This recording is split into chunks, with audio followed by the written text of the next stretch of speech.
Hi, I'm Candie Cooper, and this is Katie Hacker. Today our topic is patterns. Patterns are a design, motif, or decoration formed from regular repeated elements. They can also be naturally occurring or a random arrangement of shapes or colors which have a regular or decorative effect. So that's the definition, but what exactly does it mean? Patterns can be stripes or lines, alternating colors, or something like these bracelets where the pattern is created by how we tie the knots so that the same lacing loops over itself in a particular way. Let's take a closer look. Yeah, these are really great examples of how the pattern is made by the knots. Yes, because I like on the edges, you can see it does the same thing over and over again. Exactly. Which is what a pattern is. You just keep repeating. So what you need to get started is the plastic lacing, and you also need some buckle clasps and some buttons or beads for embellishment. Okay. So this is a jig that helps you make the pattern really quickly and easily. Okay. But there are some special things you need to know. One is that on the side here, you can adjust it so that it makes the size of bracelet that you want to make. So I'm going to make a 7-inch bracelet.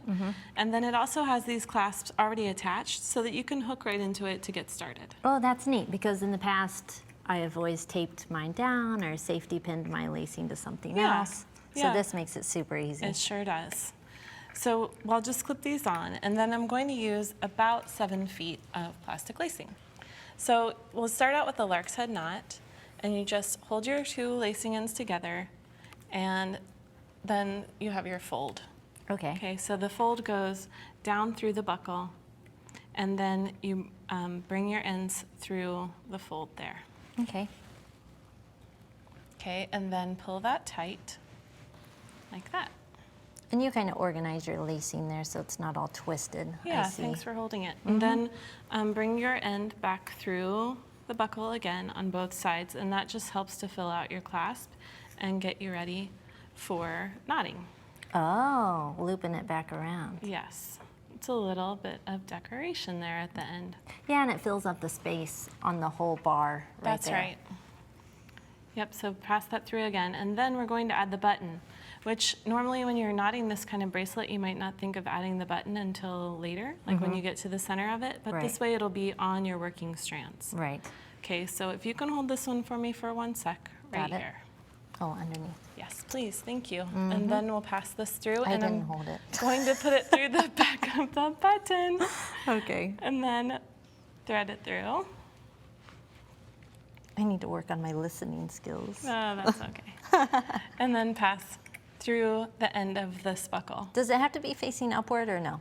I'm going to leave it upside down so that when we knot, you can see how it would go through the back of the bracelet. Oh, okay, smart, but thank you. if you did have it right side up, just make sure that your bracelet clasp is right side up too. Oh, You know, there's a little bit of directionality with the clasp. good to know.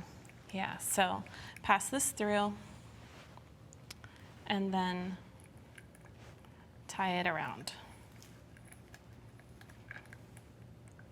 So we have this through, and then we're ready to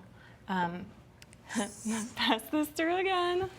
Oh, like through we the did clasp, when we and then started we'll it. start And I knotting. have a close-up of how those 4 strands look when you fill them, you know, wrap those around. So it does really fill up that space. Yeah, it does. It's an important step for getting started.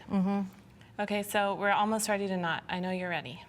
I'm so So I'll pull excited. this You through know, here. jewelry's my favorite, right? Me too. What are you gonna do? Okay, so turn this around. All right, now square knots. Ready. Ready. All you do is take your right cord over the center teal, left, under, and up through the loop. Okay. Pull it tight. And this is awesome because all of this is secure. I'll hold the Thanks. Left, jig. over, right, over, and then up through the loop. Do that a few more times, Yeah, please. definitely. So right, then up through the loop, Yeah.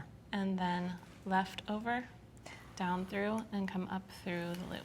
And for people like me, who as soon as I fall to sleep, I'm gonna wake up and need to go to the website to get the instructions for this. It's all there for you. Yep. And see how you can prevent your lacing from twisting so that you get that really nice pattern right here along the edge. And you're pulling your cords pretty snug after each That's right. You could leave them looser if you want to. It will give you a bulkier look. I like the look of this finished one that I'm wearing, where it looks like a zipper almost. Right. You know, the knots are pretty tight and you've got that repeating pattern. Yeah. So right over and through. This And is I neat. should say too, the first part of that knot is the same knot that you use to tie your shoe. And then you're just going in the opposite direction. So you would just keep going. And there's so many different kinds of plastic lacing. I mean, there's glow in the dark, there's two-sided. You could make these. You can use it with glitter School in. colors. Yeah, there are all kinds. So want me to show you how to finish it? Of course. Okay, so let's turn this back around. And I'll hook it on here. Okay, so Okay, and your so- button is still locked in So now. my button is locked in, and the way that I did that was I just knotted around it. Okay. And that's the part that I wanted you to be able to see. Knot right around, keep going. Then when you get to the end, you're just going to make one more knot. And of course, there are lots of different ways that you can finish this. This is covering the lacing in the middle, the working strands. Okay. So if your knots are looser, you could weave this back down through. Right. Okay. Another way to do it, since these are too tight for that, is to just tie your knot on top of the cords. So now it's a half knot in one direction, and then a half in the other direction, like that. So it's just a knot on the back, and you could put a little drop of glue before you cut that. Yeah, and I have a finished one here. So when it's done, you just trim the tails pretty short, Pretty drop close. of glue. Let's look at all of Yeah, let it this dry. collection. I love this clear one with the different colored cords underneath. Me too. I love them. Let's make one for everybody we know. I think we should.